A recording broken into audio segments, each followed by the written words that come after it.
తదుపరి రాశి తులారాశి. ఈ రాశి వారికి వ్యాపారంలో లాభ సూచన కనిపిస్తోంది. ఆలోచనలో ఒక స్థిరంగా ఉండబోతాయి. ఇన్నాళ్ళు వేవరింగ్గా ఉండడము, అంటే స్థిరం లేకుండా డైలమాలో ఉండే పరిస్థితి ఇన్నాళ్ళు ఉండి ఉంటే కనుక ఈరోజు ఒక కాంక్రీట్ నిర్ణయం కానీ, ఒక స్టేబుల్గాను స్థిరత్వంగాను ఉండే అవకాశాలు ఎక్కువ కనబడుతున్నాయి. ఇంట్లో శుభకార్యాలు జరగవచ్చు. ప్రేమ సంబంధిత విషయాలలో బలం ఎక్కువగా ఉండే అవకాశం కనబడుతోంది. ఆరోగ్యం మాత్రం సవ్యంగానే ఉంటుంది. ప్రయాణాల్లో జాగ్రత్తలు తీసుకోండి. అయితే మీకు చెప్పదగిన పరిహారము, దుర్గా అమ్మవారికి కొబ్బరికాయను సమర్పించినట్టయితే కనుక మంచి జరిగే అవకాశం ఉంది. మీ చేత్తో కొట్టకండి, అమ్మవారికి ఆలయంలో ఇచ్చేసేయండి.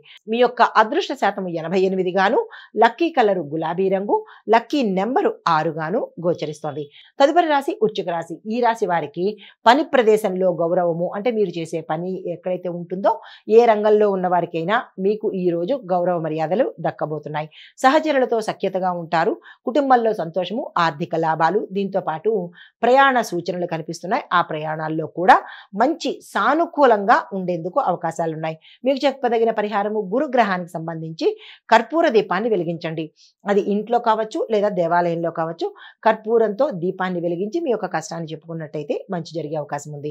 అదృష్ట శాతం 83, కలిసి వచ్చే రంగు ఎరుపు రంగు, మీకు కలిసి వచ్చే లక్కీ నెంబరు 9గా చెప్పడం జరిగింది. తదుపరి రాశి ధనస్సు రాశి. ఈ రాశి వారికి కొన్ని కొత్త వ్యక్తుల పరిచయాలు ఏర్పడతాయి. ఆ విషయంలో చాలా జాగ్రత్తగా ఉండండి. వారిని అంత తొందరగా నమ్మే ప్రయత్నం చేసుకోకండి.